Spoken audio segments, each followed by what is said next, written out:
बुंदेली समाचार। आकाशवाणी भोपाल से प्रस्तुत है बुंदेली समाचार।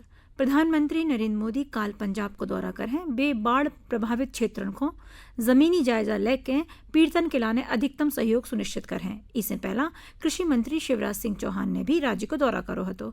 बाढ़ से भय नुकसान को आकलन करवे के लाने केंद्र ने 2 टीमन को गठन करो है। सेना, बीएसएफ, एनडीआरएफ और स्थानीय लोग राहत बचाव में जुटे हैं। राष्ट्रपति श्रीमती द्रौपदी मुर्मू आज नई दिल्ली में इंजीनियरिंग निर्यात संवर्धन परिषद ईईपीसी भारत के प्लेटिनम जयंती समारोह में शामिल हुई। दौरान मंत्री पीयूष गोयल भी मौजूद थे। कार्यक्रम में राष्ट्रपति ने कही कि भारत को एक बार फिर कहूँ ज्ञान और व्यापार को अग्रणी केंद्र बनबो हमारा संकल्प हो चाहिए। राष्ट्रपति ने पिछले 10 वर्षन में इंजीनियरिंग निर्यात $70 अरब से बढ़ के $115 अरब से अधिक होने पे खुशी जताई और ईईपीसी की सराहना करी। बरकतुल्ला विश्वविद्यालय को दीक्षांत समारोह आज भोपाल में कुशाभाऊ ठाकरे सभागार में आयोजित करोगा। कार्यक्रम को शुभारंभ राज्यपाल मंगूभाई पटेल और मुख्यमंत्री डॉक्टर मोहन यादव ने करो। ई अवसर पर विद्यार्थियों को डिग्रियां और पदक प्रदान करे गए। मुख्यमंत्री ने कार्यक्रम को संबोधित करते हुए कही कि शिक्षा मानवता को मूल आधार है। कार्यक्रम में उच्च शिक्षा मंत्री इंदर सिंह परमार और कुलगुरु सहित कई जनप्रतिनिधि मौजूद थे।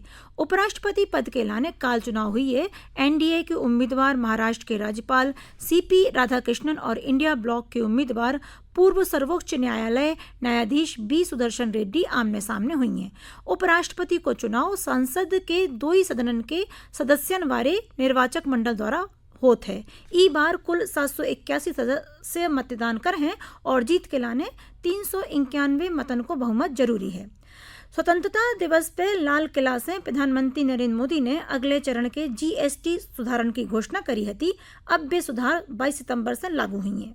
जीएसटी परिषद ने आम आदमी पर ध्यान रखत भय कर दरन को तर्कसंगत बनाओ है। इन सुधारन से कई क्षेत्रों में कर दरें कम हुई हैं और नागरिकन को जीवन आसान बन है। विशेष रूप से वस्त्र उद्योग में इन सुधारों को बड़ो असर हुई है, जिससे व्यापारिक लागत कम हुई है और उपभोक्ताओं को राहत सोई मिल है। मुख्यमंत्री डॉक्टर मोहन यादव ने आज भोपाल में गौ संवर्धन बोर्ड के कार्यान्वयन की समीक्षा करी। मुख्यमंत्री ने कही कि आत्मनिर्भर गौशालाएं प्रदेश की अर्थव्यवस्था में बड़ा योगदान दे सकती हैं। मुख्यमंत्री ने कही कि देसी नस्ल के गौपालन को प्रोत्साहन करो जाए और गौशालाओं के प्रबंधन में धार्मिक संस्थाओं और दानदाताओं को जोड़ो जाए। उनने पशु चिकित्सन की संख्या बढ़ावे पे भी जोर दो। बैठक में बताओ गौ कि प्रदेश में अब तक 937 नई गौशालाओं की स्थापना हो चुकी है, जिनमें 1,10,000 गौवंश को आश्रय मिलो है। कई जिलों में बायोगैस और जैविक खाद्य संयंत्र भी शुरू करे गए हैं। प्रधानमंत्री श्री नरेंद्र मोदी 17 सितंबर को स्वस्थ नारी सशक्त परिवार अभियान को शुभारंभ करें। ये अभियान को उद्देश्य महिलाओं और बच्चन के लाने बेहतर स्वास्थ्य सेवाएं आसान पहुंचवे और जागरूकता सुनिश्चित करवो है। ई के तहत देश भर में 75,000 स्वास्थ्य शिविर लगाए गए हैं। इन शिविरन में महिलाओं और बच्चन की विशेष जरूरतन पे ध्यान दौजे है। संगई सभी आंगनबाड़ियन में पोषण माह मनाओजे है।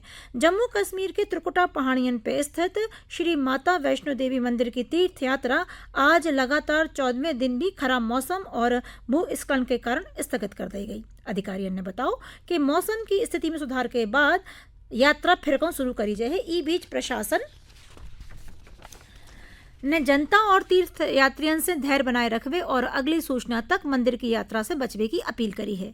एशिया कप क्रिकेट टूर्नामेंट काल से संयुक्त अरब अमीरात में शुरू हो रहा है।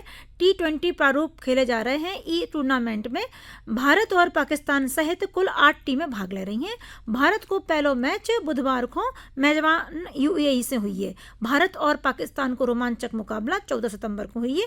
उतई महिला एशिया कप हॉकी में भारत सुपर 4 चरण में पहुंच गया है और चीन में खेले गए आज के पूल मैच में नवनीत कौर और मुमताज खान की हैट्रिक की मदद से भारत ने सिंगापुर को 12-0 से हराओ। सुपर 4 की शीर्ष 2 टीमें 14 सितंबर को फाइनल में भिड़े हैं। जे हते आज के बुंदेली समाचार।